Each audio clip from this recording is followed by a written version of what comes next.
अरे अजय, लंगर का? काय नाही रे, निवडणुका आल्यात ना जवळ, घाई घाईने रस्ते दुरुस्त करते.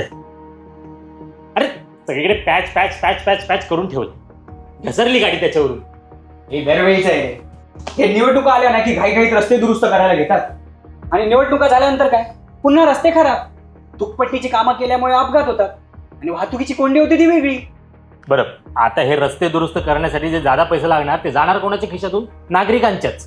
हो, निवडणुका झाल्यानंतर खराब झालेल्या रस्त्यांची जबाबदारी घेणार तरी कोण म्हणतो मी?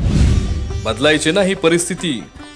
सेक्टर 20 मधील सर्व रस्त्यांचे संपूर्ण कॉन्क्रीटीकरण हवं असेल तर यंदा आपलं बहुमूल्य मत अनंत सुतार साहेबांनाच द्या. रस्ते शहर प्रगतीच्या वाहिन्या आहेत, विकासाच्या संजीवन्या आहेत. एकत्र येऊया जनतेच्या हितासाठी. अनंत सुतार साहेबांना निवडूया आपल्या प्रभागाच्या विकासासाठी.